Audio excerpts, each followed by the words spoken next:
शिवाजी महाराज, ये नाम सुनते ही मन में क्या आता है?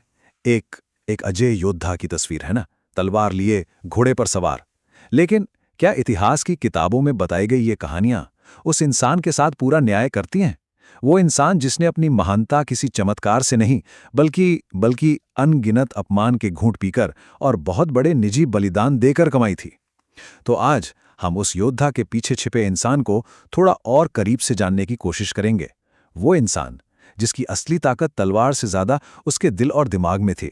चलिए समय में थोड़ा पीछे चलते हैं। साल है 1665, महीना जून का। एक मुगल तंबू के अंदर का माहौल है। यहां एक मराठा योद्धा बैठा है, खामोश। उसके चेहरे पर वो हमेशा वाला तेज नहीं है, बल्कि एक भयानक सी बेबसी है। जानते हैं क्यों? क्योंकि उन्होंने अभी अभी अपनी जिंदगी की सबसे दर्दनाक शर्त पर दस्तखत किए हैं। ये थी पुरंदर की संधि। इस एक दस्तखत के साथ उस योद्धा ने अपने खून पसीने से जीते हुए 23 किले अपने ही हाथों से दुश्मनों को सौंप दिए। पर यह तो कुछ भी नहीं था। सबसे बड़ी कीमत वो तो अभी चुकानी बाकी थी। एक ऐसी कीमत जो शायद किसी भी पिता के लिए सबसे दर्दनाक होती है। मुगलों की शर्त ये थी कि शिवाजी महाराज को अपने सिर्फ 8 साल के बेटे संभाजी को उनके दरबार में एक तरह से बंधक बनाकर भेजना होगा। एक पल के लिए सोचकर देखिए उस पिता के दिल पर क्या बीती होगी। जो इंसान अपने लोगों के लिए अपनी जान दांव पर लगाने को तैयार था, आज उसे अपने ही बेटे को दुश्मन के बीच भेजना पड़ रहा था। इससे बड़ी कीमत और क्या हो सकती है? लेकिन रुकिए, इसे हार समझना बहुत बड़ी भूल होगी। ये एक सोचा समझा कदम था, एक स्ट्रैटेजिक मूव। शिवाजी महाराज अच्छी तरह जानते थे कि आज अगर वो झुक गए तो कल दोगुनी ताकत से वापस लौट सकते हैं। और यहीं उनकी असली ताकत दिखती है। अपने सबसे गहरे दर्द के समय में भी अपने दिमाग को बर्फ की तरह ठंडा और फैसले लेने में एकदम क्लियर रखना। तो ये सोच आई कहां से? आखिर ये स्वराज का विचार बना कैसे? ये कोई एक दिन में नहीं आया। इसकी नींव तो उनके बचपन के अनुभवों में और खासकर उनकी मां जीजाबाई की दी हुई शिक्षा में रखी गई थी। देखिए, जब उन्हें पुणे की जागीर संभालने के लिए भेजा गया तो वो इलाका कैसा था? युद्ध और अकाल से पूरी तरह बर्बाद। किसान कर्ज में डूबे हुए थे। लेकिन उन्होंने क्या किया? उन्होंने किसानों को टैक्स में छूट दी, बीज और बैल खरीदने के लिए कर्ज दिया और एक नया एडमिनिस्ट्रेटिव सिस्टम बनाया। उन्होंने ये साबित कर दिया कि कोई भी राज्य तभी मजबूत होता है जब उसके आम लोग, उसके किसान खुशहाल हों। तो फिर इस स्वराज का असली मतलब क्या था? ये सिर्फ शासक बदलना नहीं था, बिल्कुल नहीं। ये एक ऐसी नैतिक व्यवस्था बनाने का सपना था जहां सत्ता स्थानीय लोगों के हाथ में हो, जहां शासन का सबसे पहला और आखिरी मकसद जनता का कल्याण और न्याय हो। एक ऐसा राज जहां सबसे कमजोर इंसान भी खुद को सुरक्षित महसूस करे। अच्छा, अब बात करते हैं उनकी मशहूर जीतों की। और सच कहूं तो ये जीतें सिर्फ ताकत का खेल नहीं थी। ये दिमागी रणनीति की, साइकोलॉजिकल वॉरफेयर की जबरदस्त मास्टर क्लास थी। उन्होंने गनीमी कावा यानी कि गुरिल्ला वॉरफेयर को एक नया रूप दिया। ये सिर्फ छिपकर हमला करना नहीं था, नहीं, ये तो भूगोल को हथियार की तरह इस्तेमाल करने, सही जानकारी जुटाने और बिजली की सी तेजी से हमला करने की कला थी। वो जानते थे कि एक छोटी सेना एक विशाल सेना को खुले मैदान में तो नहीं हरा सकती, लेकिन उसकी कमजोरियों पर सही वक्त पर हमला करके उसे तोड़ा जरूर जा सकता है।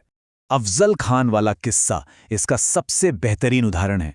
सोचिए, उन्होंने खान को प्रतापगढ़ के उन घने जंगलों में मुलाकात के लिए बुलाया जहां उसकी बड़ी सेना किसी काम की ही नहीं थी। शिवाजी महाराज पूरी तैयारी से गए थे, कपड़ों के नीचे कवच और हाथ में छुपा हुआ बागनख। तो जब खान ने धोखा देने की कोशिश की तो वो पहले से तैयार थे, और जैसे ही इशारा मिला उनकी छिपी हुई सेना ने खान की बेखबर फौज पर धावा बोल दिया। और सबसे हैरान करने वाली बात, जीत के बाद भी उन्होंने अफजल खान के शव को पूरे सम्मान के साथ दफनाने का हुक्म दिया। उनका एक सीधा सा सिद्धांत था, दुश्मनी सिर्फ जिंदा इंसान से होती है, उसकी मौत के साथ ही वो खत्म हो जाती है।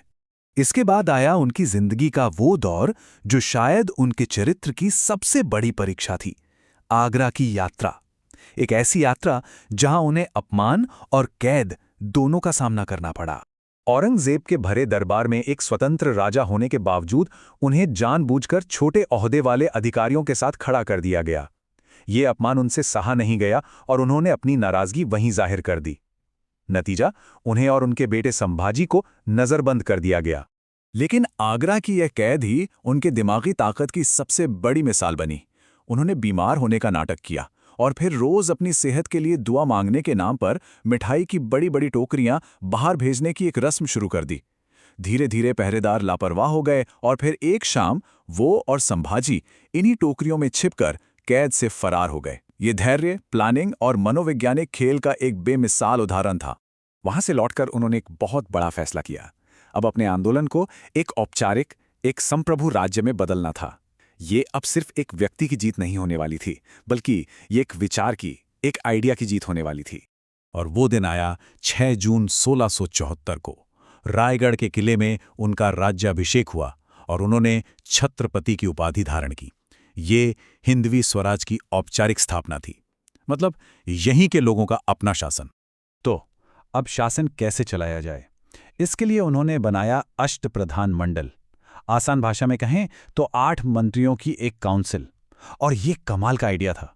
मतलब ये एक तरह से पावर को बांटने का, डिसेंट्रलाइज करने का एक बहुत ही मॉडर्न तरीका था। और सबसे बड़ी बात, यहाँ हर पद काबिलियत के आधार पर मिलता था, किसी के बेटे या रिश्तेदार होने की वजह से नहीं, बिल्कुल मेरिट पर। तो फिर शिवाजी महाराज की असली विरासत क्या है? सिर्फ एक साम्राज्य? नहीं, उनकी असली विरासत हैं वो सिद्धांत जो आज इतने सालों बाद भी उतने ही जरूरी हैं। सोचिए, उनकी सेना में हर धर्म और जाति के लोग थे। उन्होंने बिचौलियों को सिस्टम से हटाकर सीधा किसानों को मजबूत किया। एक ऐसी न्याय व्यवस्था बनाई जहां महिलाओं का सम्मान सबसे ऊपर था, और अपनी स्थानीय भाषा और संस्कृति को प्रशासन में बढ़ावा दिया। ये सोच अपने समय से कहीं बहुत आगे थी। और वो ये भी समझ गए थे कि आने वाले समय में असली खतरा जमीन से नहीं बल्कि समंदर से आने वाला है। इसीलिए उन्होंने भारत की पहली मजबूत नौसेना यानी नेवी की नींव रखी, ताकि यूरोपीय ताकतों को रोका जा सके और भारत के समुद्री भविष्य को महफूज रखा जा सके। क्या दूर की सोच थी। तो अंत में उनका पूरा जीवन हमारे सामने एक बहुत जरूरी सवाल छोड़ जाता है। सत्ता आखिर है क्या? ये जनता के प्रति एक जिम्मेदारी है, या फिर ये सिर्फ एक निजी फायदे का एक साधन है? शिवाजी महाराज के लिए इसका जवाब एकदम साफ था। वो मानते थे कि सत्ता एक पवित्र जिम्मेदारी है, और शायद यही उनकी विरासत का सबसे बड़ा साल है।